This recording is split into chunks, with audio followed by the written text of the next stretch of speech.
Je parie que vous connaissez tous, chacun d'entre vous, au moins une personne qui est capable de faire du sport, de bouger son corps, dans toutes les circonstances possibles, à n'importe quel moment, peu importe la situation, peu importe les gens, le regard des autres. Je parie que vous connaissez tous au moins une personne comme ça.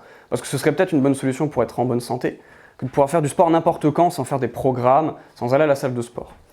Alors pour vous aider à trouver un petit peu peut-être une piste à cette question, je vais vous raconter une petite histoire qui est la mienne. Alors, j'ai vécu le confinement à ma manière, ça a été une expérience extrêmement positive, extrêmement puissante. Et quand le Covid a frappé, moi je me suis retrouvé tout seul dans mon appartement, en solo, enfermé avec moi-même. Alors il faut juste comprendre un petit peu mon background avant que le Covid frappe. Voilà, donc je suis entrepreneur à mon compte, je suis photographe, je suis le genre de mec qui a toujours fait 10 000 projets, des deadlines, machin, il faut voir loin, moyen, court, moyen, long terme, faire des gros projets et être capable de faire des idées folles et de les mettre sur la table. Donc j'étais tout le temps dans mes projets. Et là le Covid, il est arrivé et il m'a dit, pas qu'à moi d'ailleurs, il l'a dit à vous tous aussi, stop, pause. Tu arrêtes tout, Julien, et prends ce temps qui t'est donné pour regarder un petit peu et voir si c'est pertinent ce que tu fais. Et du coup, je me suis retrouvé dans des vacances forcées, comme tout le monde, hein. Et ça a été d'une puissance incroyable, puisque ne pouvant plus suivre le moindre programme, puisqu'on était face à un mur, on est d'ailleurs toujours encore un petit peu face à ce mur invisible qui nous empêche de voir devant nous, on est face à une spontanéité forcée de devoir vivre simplement au jour le jour, presque à la minute par minute. Et donc du coup, j'ai vécu peut-être un peu comme vous, une espèce de spontanéité nouvelle, un petit peu anarchique et pas très sage au début. Alors là, il n'y a plus rien à faire, il n'y a plus de programme, on est coincé à la maison, on se balade en slip, on mange n'importe quoi, n'importe quand, tout vole en éclats, toutes nos petites habitudes volent en éclats. En tout cas pour moi c'était comme ça. Peut-être que certains d'entre vous sont restés bien carrés. Moi je suis pas resté bien carré, c'était assez créatif, assez fun, assez freestyle. Et du coup, je redécouvre la spontanéité à 34 ans, à une échelle que je ne connaissais pas. C'est parce que voilà, pendant un mois, une période inconnue, on peut faire ce qu'on veut, on peut faire n'importe quoi en gros. Et donc le confinement passe, mais cette spontanéité que j'ai vécue de manière un peu anarchique, elle s'est ancrée en moi d'une manière où je me suis dit, ok Julien, il faut pas que ça te quitte. Il faut pas que tu continues après le déconfinement à revenir au programme qui règle ta vie d'une manière beaucoup trop rigide. Et du coup, j'embraye après le confinement sur ma transition de vie, que j'avais déjà imaginé bien avant le Covid, qui consistait tout simplement à rendre les clés de mon appartement et à vivre de manière plus proche de la nature, nomade, en camping-car. Ce que je fais aujourd'hui. Ça fait 3-4 mois que je vis dans un camping-car. Et du coup, le confinement se termine, je rends les clés de mon appart, je vais récupérer mon camping-car et je vais chez mon père en Moselle, temporairement, le temps de faire mes petits bricolages, mes petits aménagements. Avec, en moi était déjà ancrée cette spontanéité et cette volonté de ne plus revenir en arrière, de ne plus faire comme avant. Donc toujours en chômage technique forcé, je me mets à vivre ma vie différemment. Et alors là, si vous me demandez, Julien, c'était comment après le confinement, c'était quoi ta routine, ta journée type, je peux pas vous répondre, parce qu'il n'y avait plus de journée type. Ce concept même de routine, de programme, de journée type avait disparu. Donc du coup, je me retrouvais à vivre des journées totalement variables, improbables, parfois fun. Parfois, je me levais le matin et j'allais faire du sport classique, je rentre, je mange, voilà, ok. Parfois, je me mettais à cuisiner pour la semaine et puis il se trouvait qu'après avoir cuisiné, je ne mangeais pas forcément ce que j'avais cuisiné, ce qui peut paraître contre-intuitif. Normalement, quand on a cuisiné, on mange ce qu'on a fait après. Non, parce que parfois je me retrouvais avec mon assiette, puis comme j'avais grignoté, il n'y a plus de règles, pendant que je cuisinais, je mangeais, je dansais, c'était freestyle. Et après, j'avais pas forcément faim. Et du coup, je me retrouvais avec l'assiette, comme ça, et puis je me rends compte que j'avais quand même de l'énergie, j'avais la pêche. Et je dis, mais non, mais là, j'ai pas envie de manger, ce que j'ai envie de faire, c'est de bouger mon corps. Alors je me mettais sur la terrasse, cet été, à faire des pompes. Et là, il y a mon père qui rentre en même temps, et il comprend pas, il voit l'assiette, il me voit en train de faire des pompes. Qu'est-ce qu'il fait, ce gamin-là? Et toutes sortes de situations comme ça, improbables, où du coup, je cassais complètement ce truc de « il faut faire les choses, parce qu'il faut faire les choses », ça perdait son sens, ça s'était dissolu. Et du coup, il y avait d'autres situations comme ça. Par exemple, on se retrouvait à faire la queue au supermarché, 40 minutes de queue pour acheter des fruits et légumes. On est en plein été, je suis en short, en t-shirt, il y a 40 minutes de queue, je suis dehors. Les gens ne font rien, mais moi j'ai pas envie de rien faire, là j'ai de l'énergie à l'instant T, je l'utilise. Et c'est là où je commence à faire des exercices de yoga un peu improbables, à faire des arbres, à faire des étirements, toutes sortes d'exercices.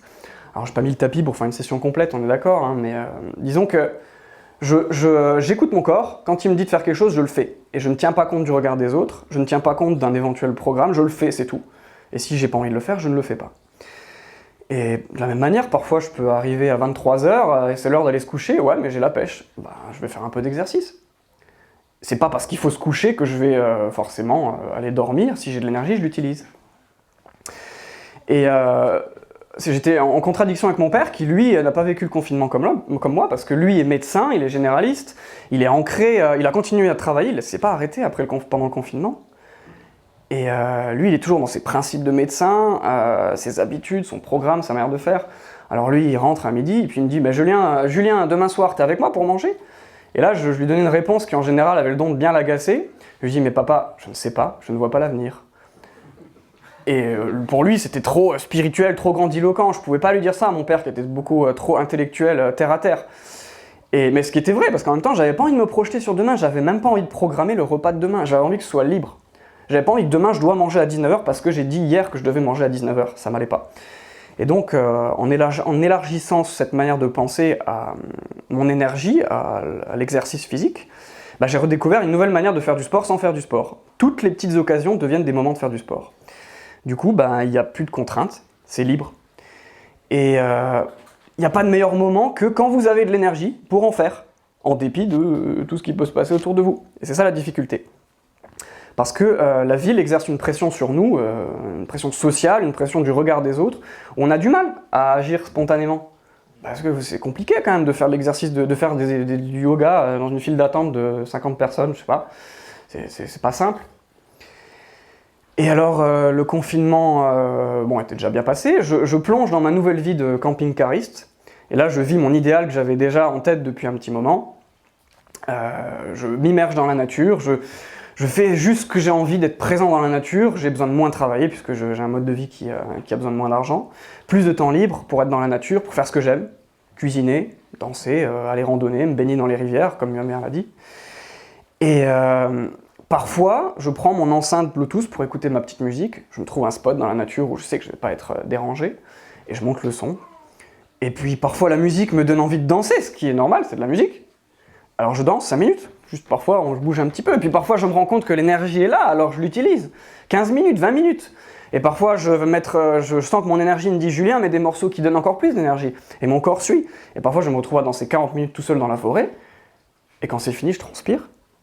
Et qu'est-ce qui s'est passé à ce moment-là ? Bah, j'ai fait du sport, j'ai bougé mon corps. Mais est-ce que j'ai fait du sport ? Non, bah non, en fait j'ai juste fait ce que mon corps me disait de faire à l'instant T. Et puis du coup c'est cool, il n'y a pas eu de programme, et puis j'ai brûlé un peu de calories. Ça se trouve, je le ferai pas demain, et ça se trouve, je le ferai pas pendant une semaine. Il y aura autre chose demain. Mais je suivrai ce que mon corps me dit de faire. Et c'est pour cette raison-là que vous me verrez depuis ces événements-là. Je suis toujours habillé avec des vêtements de ce type-là. J'ai toujours des baskets et des vêtements souples, même si c'est un pantalon. Comme ça, je peux faire de l'exercice quand j'ai décidé. Même si c'est maintenant, j'ai envie de faire des squats, je peux le faire. Il n'y a pas d'excuse. Et ça, c'est extraordinaire.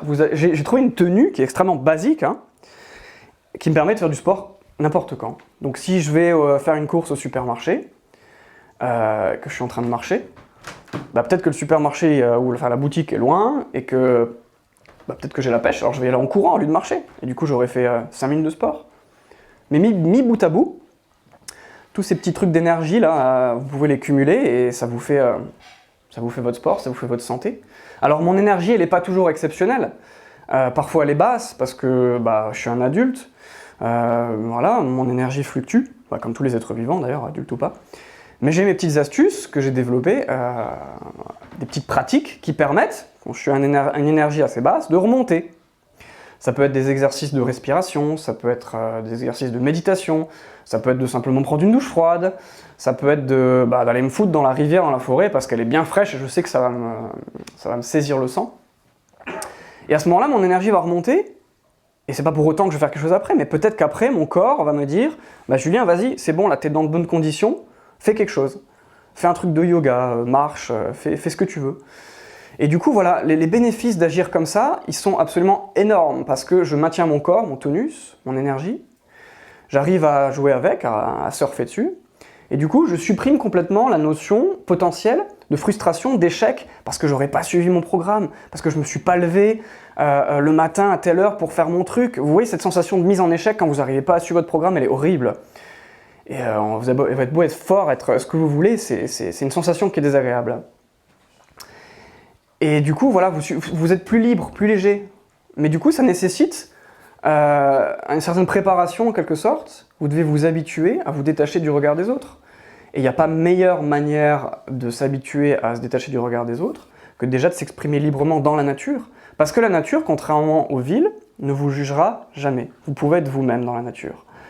Et c'est tellement basique que les gens de la ville l'oublient, puisqu'ils ne vont pas forcément dans la nature s'exprimer. Et voilà un petit peu où je voulais en venir. Donc au final, est-ce que vous voyez un petit peu mieux maintenant cette personne que vous connaissez tous, qui est capable de faire du sport dans n'importe quelle circonstance, de bouger son corps, d'entretenir sa santé, dès que l'énergie elle est là, maintenant, tout de suite. Vous connaissez cette personne? Bien sûr que vous la connaissez.